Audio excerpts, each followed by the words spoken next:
Happy independence day to all of you. आज की date 15 अगस्त 2020, मतलब 2020 देखने जाए तो 2020 तो एकदम बेकार गया और जो पता नहीं आने वाला है क्या आने वाला है। बट आज की डेट हमारे पास्ट, प्रेजेंट और फ्यूचर के लिए हमेशा इंपॉर्टेंट रहती है। क्यों? क्योंकि इंडिपेंडेंस डे है। 73 ईयर कंप्लीट कर चुके हैं हम। जब से इंडिया इंडिपेंडेंट हुआ है हमने एक प्रॉपर वे पे आगे बढ़ते ही चले जा रहे हैं। इंडिया ने आज तक मुड़ के नहीं देखा। कंटिन्यूअस इंडिया प्रोग्रेस कर रहा है अंडर डेवलप्ड, डेवलपिंग और अभी डेवलप्ड कंट्री की तरफ हम आगे बढ़ रहे हैं। तो आज के दिन आपके लिए कुछ ऐसी बात है जो एज ए इंडियन आपको पता होनी चाहिए कि इंडिया ने क्या किया हुआ है कभी, वो भी किसी की हेल्प के लिए। तो बात थोड़ा बैकग्राउंड क्रिएट कर देता हूं मैं। 1947 15 अगस्त जब इंडिया दो हिस्सों में बढ़ चुका था, इंडिया एंड पाकिस्तान। बट बहुत कम लोग जानते हैं कि पाकिस्तान भी दो हिस्सों में बढ़ चुका है, पाकिस्तान और बांग्लादेश। बट ये बांग्लादेश पहले से नहीं था, बांग्लादेश ने तो बीच में एंट्री मारी है। मतलब जब इंडिया के पार्ट हुए तब इंडिया और पाकिस्तान ही थे। बट पाकिस्तान एक ऐसी जगह पे आके ठहरा था, एक पाकिस्तान का ग्राफ इस तरफ तो एक पाकिस्तान का ग्राफ इस तरफ, मतलब दो पाकिस्तान, बीच में खड़ा था इंडिया। दोनों के बीच में कोई कनेक्शन नहीं, किसी भी तरह का रास्ता नहीं था। उस समय पे मोहम्मद अली जिन्ना ने बोला कि हमको एक हाईवे दे दो जो इस पाकिस्तान और ये पाकिस्तान को कनेक्ट करे। पर इंडिया ने ये प्रस्ताव ठुकरा दिया कि हम ऐसा कोई हाईवे या कोई कनेक्शन नहीं देंगे जो आप दोनों पाकिस्तान को कनेक्ट कर पाए। तो यहां से मैं हिस्ट्री थोड़ी क्रिएट कर दूं तो इंडिपेंडेंस डे 1947 हमारे इंडिया का, इंडिया पाकिस्तान, पाकिस्तान के दो हिस्से हुए तब, वेस्ट पाकिस्तान और ईस्ट पाकिस्तान। वेस्ट पाकिस्तान मतलब जो आज हम जिस पाकिस्तान के नाम से जानते हैं वो, और ईस्ट पाकिस्तान जिसको हम बांग्लादेश के नाम से जानते हैं। तो सोचो, अब मैप आपको दिख रहा है, आपने देखा होगा दोनों साइड पे बीच में पाकिस्तान खड़ा है। दोनों में क्या डिफरेंस था? यहां पे ज्यादातर लैंग्वेज चल रही थी उर्दू और पंजाबी, जब ईस्ट पाकिस्तान में बंगाली चल रही थी। बट ये लैंग्वेज को तो 1956 में रिकॉग्नाइज लैंग्वेज की तरह माना गया, नहीं तो बंगाली कोई लैंग्वेज भी नहीं गिनते थे। और ज्यादातर जो भी पाकिस्तान की जो टॉप गवर्नमेंट में जो टॉप लेवल पे होते वो सारे के सारे वेस्ट पाकिस्तान से थे।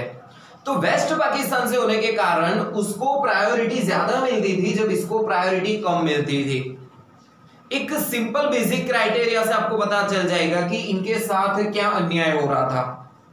टोटल पॉपुलेशन देखने जाए पूरे पाकिस्तान की पॉपुलेशन, तो around 60% population east Pakistan belong कर रही थी, तब 40% पॉपुलेशन वेस्ट पाकिस्तान से बिलोंग करती थी। और जब बारी आती है बजट के क्लासिफिकेशन की, तो ऑब्वियसली सर यहाँ पे पॉपुलेशन ज्यादा है तो हमको बजट यहाँ पे ज्यादा डिवाइड करना पड़ेगा। बट पाकिस्तान ऐसा नहीं करता था। यहाँ पे पाकिस्तान का जो भी बजट था उसमें 70% यूज होता था वेस्ट पाकिस्तान में और सिर्फ 30% यूज होता था ईस्ट पाकिस्तान के लिए। मतलब 40% पॉपुलेशन के लिए 70% फंड यूज होता था और 60% पॉपुलेशन के लिए सिर्फ 30% फंड यूज होता था। तो यहां से पार्शियलिटी हो चुकी थी। इन लोगों ने थोड़ा विद्रोह स्टार्ट किया। विद्रोह मतलब अपोज किया। किसके विरुद्ध अपोज किया इन लोगों ने? तो इन लोगों ने अपोज किया वेस्ट पाकिस्तान के, हमको भी फैसिलिटी दो। जब इंडिया पाकिस्तान के डिवाइड हुए तब हमने भी इंडिया को नहीं बल्कि पाकिस्तान को सिलेक्ट किया था, तो हम भी यहां पर ही है, पाकिस्तान नहीं है, तो हमको भी पूरी फैसिलिटी मिलनी चाहिए। और थोड़ा समय गया 1970 में, वहां पे मतलब ईस्ट पाकिस्तान में फ्लड हुआ, साइक्लोन बुलाया, जहां पे करीबन 5 लाख लोगों की डेथ हो चुकी थी। पर उनके सरवाइव के लिए इन्होंने कोई भी प्रॉपर कदम नहीं उठाए। तो इन लोगों का विद्रोह बढ़ता गया, अपोज बढ़ता गया, प्रोटेस्ट हुए कि हमको एक अलग देश चाहिए। बट वेस्ट पाकिस्तान ने क्या किया, जो यहाँ पे बड़े बड़े लोग थे, मतलब एजुकेशन से जुड़े हुए जो डॉक्टर्स हैं, उन लोगों का कत्ले आम करना स्टार्ट कर दिया। मतलब बोल सकते हैं नर संहार स्टार्ट कर दिया। जो भी विद्रोह करेगा उसको पब्लिक के बीच में मार ही डालेंगे, फांसी दे देंगे, काट डालेंगे, मतलब इन शॉर्ट आपको बोलने नहीं देंगे। क्योंकि वेस्ट पाकिस्तान जानता था अगर हमने एजुकेशनलिस्ट स्टूडेंट्स हिंदुओं इनके ऊपर हमने अभी रोक लगा दी तो जो नॉर्मल पब्लिक है वो उनको कुछ नहीं पता, वो तो अपने आप चलती जाएगी। और करीबन उस टाइम पे 3 लाख लोगों को मार दिया। और यहां तक भी थोड़ी तो नहीं बोल सकते, बहुत गंदी सोच थी यहां पे पाकिस्तान की। बट इससे भी भयानक वहां पे उन लोगों ने रेप, वेपन ऑफ वॉर, उन लोगों ने उस टाइम पे सोचा हम रेप का यूज करते हैं। करीबन 2 लाख लेडीज गर्ल्स उन लोगों का रेप किया गया। क्यों? As a weapon of war. हम उनका रेप कर देंगे तो जो भी लोग अपोज कर रहे हैं वो अपने आप ही शांत बैठ जाएंगे, मतलब कोई आगे प्रोटेस्ट करने का सोचेंगे ही नहीं। तो ये हालत कर दी थी उन लोगों ने ईस्ट पाकिस्तान की। बट ये लोग बचने के लिए इंडिया में घुस रहे थे। मतलब जो आज बांग्लादेश है, बांग्लादेश से वो लोग इंडिया में आ रहे थे। करीबन 10 लाख से ज्यादा लोग इंडिया में आ गए थे। इंडिया को बुला रहे थे कि हमारी हेल्प करो, इससे हेल्प करो। इंडिया ने हेल्प की। बट अमेरिका और चाइना की वजह से पाकिस्तान भी शांत नहीं बैठ रहा था। पाकिस्तान को कंटिन्यूस सपोर्ट मिल रहा था चाइना और अमेरिका से। वो इंडिया पे अटैक कर रहे थे। जब इंडिया की सहन शक्ति खत्म हुई तो आखिरी बार उन्होंने एक शांति का संदेशा भेजा कि शांत रहिए, इनको एक अलग देश बना दीजिए। बट हुआ ये कि विदिन 10 डेज में पाकिस्तान ने रिस्पॉन्स दिया, we are ready for war. मतलब पाकिस्तान शांति का संदेश नहीं समझा और वॉर के लिए रेडी हो गए। और यहां पे इंडिया ने ऑलरेडी वॉर की तैयारी कर चुके थे। पाकिस्तान को अंदाजा भी नहीं था कि इंडिया ने क्या तैयारी की हुई है। अब क्वेश्चन मार्क ये आता है कि सबसे पहले अटैक कौन करे। तो 3 सितंबर 1971 पाकिस्तान ने अटैक किया। इंडिया को तो एक जैसे मिठाई मिल गई होगी, अटैक किया तो अब थोड़ी छोड़ेंगे। पाकिस्तान को ऐसा लग रहा होगा कि हम लोग शांति का संदेशा भेज रहे थे तो वॉर की कोई तैयारी नहीं की थी हमने। हमारी वॉर की इतनी तैयारी थी ना कि वो सोच भी नहीं सकते। हमने एक नहीं 2 जगह पे वॉर का पूरा बंदोबस्त करके रखा था। एक वेस्ट पाकिस्तान, एक ईस्ट पाकिस्तान। मतलब पाकिस्तान को बचने के लिए कोई रास्ता ही नहीं था। वेस्ट पाकिस्तान की बात करें तो हमने कराची पोर्ट पे बंदोबस्त कर रखा था पूरा। और ईस्ट पाकिस्तान की बात करें तो ढाका में हमने बंदोबस्त करके रखा था। और हमारे नेवी, जो हमारी इंडियन आर्मी का बहुत इंपॉर्टेंट पार्ट है, नेवी ने 4 दिसंबर 1971 कराची पोर्ट, जिसको आज ऑपरेशन ट्राइडेंट के नाम से जानते हैं, वो सक्सेसफुल कर दिया 4 दिसंबर। मतलब कराची को तहस नहस कर दिया। वहां पे कोई पोर्ट नहीं, कुछ नहीं, सब तहस नहस कर दिया।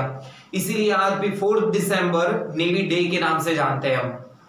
और दूसरी तरफ हमने ढाका पे भी अटैक कर दिया सिर्फ 14 डेज में। पूरे ढाका को 3 साइड से हमने कवर कर लिया।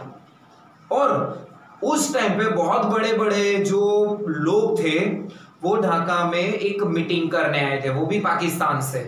कौन से पाकिस्तान से? वेस्ट पाकिस्तान से। और उसी समय पे हमने उन लोगों पे अटैक कर दिया और फाइनली हमने बोल दिया सरेंडर करो या वॉर आगे बढ़ेगा। वॉर रुकने का नाम नहीं ले रहा था। दो ही कंडीशन, या तो सरेंडर करो, वॉर हम रोकेंगे नहीं। हमने पहले बोला था शांति से काम करो, लेकिन आपने नहीं सुना। बट इंडिया ने इस बार सिर्फ दो रास्ते दिए, या तो सरेंडर करो या तो वॉर हम कंटिन्यू करते हैं। जब पाकिस्तान की बद से बदतर हालत हो चुकी तब पाकिस्तान ने सरेंडर कर दिया। मोर देन 93,000 सोल्जर्स उन्होंने सरेंडर कर दिया। आज तक का बिगेस्ट सरेंडर, जहां पे हम लोगों ने उन लोगों को कैदी बनाया मोर देन 93,000 सोल्जर्स को। अब बात आती है कि सर उस 93,000 सोल्जर्स का करें क्या। हमने ईस्ट पाकिस्तान को, मतलब बांग्लादेश को इंडिपेंडेंस तो दिलवा दिया, पर इंडिया को पता था कि इंडिपेंडेंस देने के बाद वो अपने आप आगे प्रोग्रेस नहीं कर पाएगा। अगर बांग्लादेश को प्रोग्रेस करना है तो उनको जरूरत पड़ेगी मुजफ्फर रहमान की। क्वेश्चन आता है कि सर मुजफ्फर रहमान था कौन। ये एक ऐसा बंदा था जो ईस्ट पाकिस्तान में रहता था और ईस्ट पाकिस्तान के जो विद्रोह था, प्रोटेस्ट था, वो ही हैंडल करता था और उसके लिए यही वाला पोर्शन जो बांग्लादेश है वही सब कुछ था।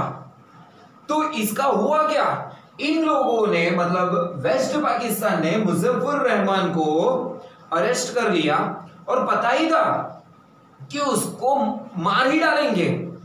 उस समय पे पाकिस्तान का one of the top enemy Muzaffar Rahman वहां की जेल में था। कभी कभी कुछ दिन होते थे वहां पे 6.5 फुट का गड्ढा खोल के रखा था, फांसी की तैयारी करके रखी थी। कुछ दिन होने के बाद बस उसको डराते रहते थे कि तेरे को छोड़ेंगे नहीं।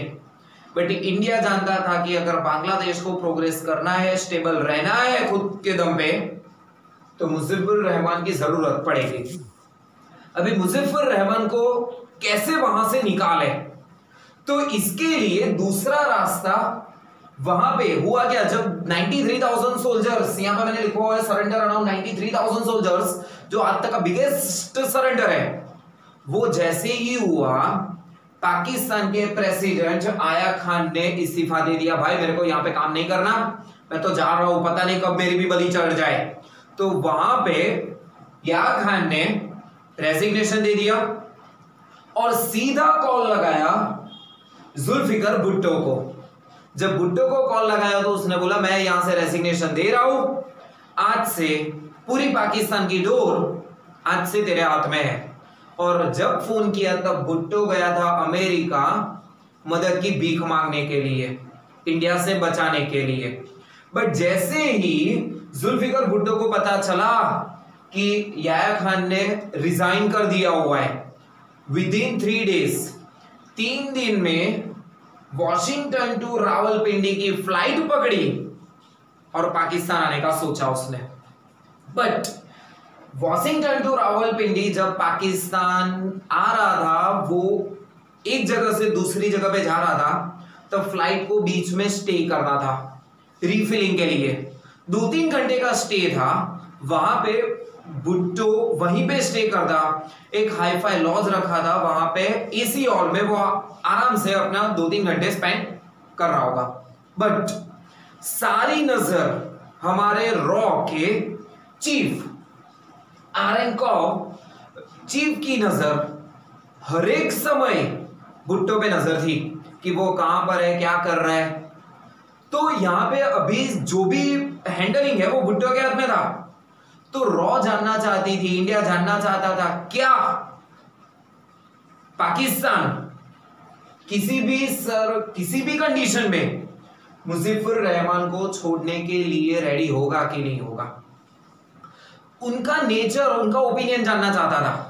पर डायरेक्ट कौन पूछे, उनका क्या दिमाग में अभी चल रहा है, किसको पता भुट्टो के दिमाग में क्या चल रहा है। तब रॉ के चीफ ने, आरएन काउ ने एक इमरजेंसी मीटिंग बुलाई। इमरजेंसी मीटिंग में सबको बोल दिया, जो रॉ के मेंबर्स है सबको बोल दिया कि एक ऐसा बंदा ढूंढो जो भुट्टो से फेस टू फेस बात कर सके और उसके दिमाग में क्या चल रहा है ना वो जान पाए। तो यहां पे किसी को समझ में नहीं आ रहा था कि वहां पे उसके साथ कौन जाए डीलिंग करने।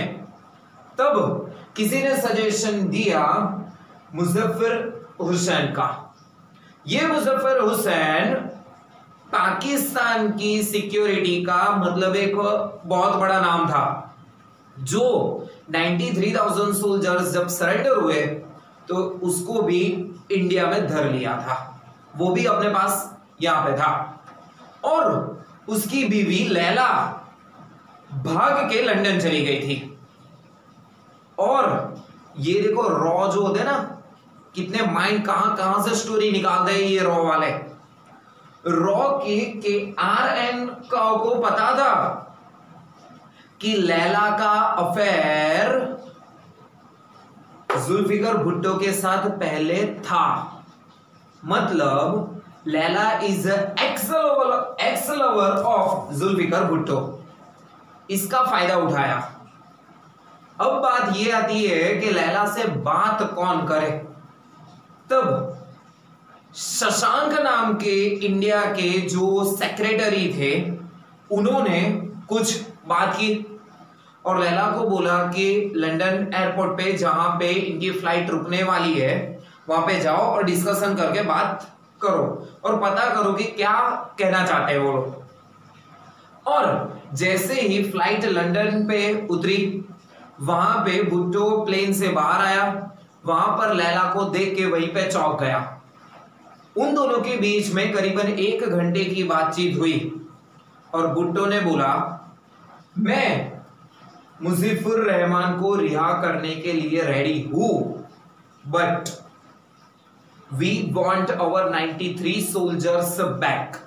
मतलब जो 93,000 सोल्जर्स जो सरेंडर किए हुए वो वापिस चाहिए।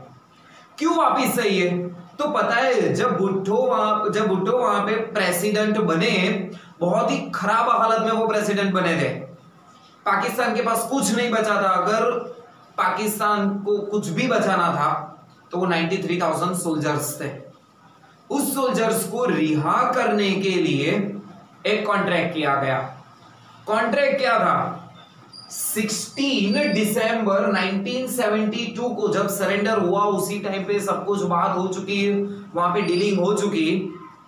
एक तरफ मुजफ्फर रहमान को रिहा करेंगे और इंडिया गद्दारी नहीं करेगा और 93,000 सोल्जर्स को वैसे के वैसे मतलब जिंदा वापिस लौटा देंगे। इंडिया ने प्रॉमिस किया पहले मुजफ्फर रहमान को रिहा करो, उसके बाद 93,000 सोल्जर्स को हम वापिस कर देंगे। और इस तरह से मुजफ्फर रहमान 8 जनवरी 1972 को रिहा हुए। 10 जनवरी 1972 को बांग्लादेश के प्राइम मिनिस्टर की शपथ ली उन्होंने और सबसे पहले इंडिया का वहां पे शुक्रिया किया। तो ये एक स्टोरी थी जो आप आज तक शायद ही आपको पता होगी कि इंडिया ने क्या किसके लिए कब किया हुआ है। तो कैसी लगी ये स्टोरी नीचे कमेंट सेक्शन में बताना। Okay, all the best.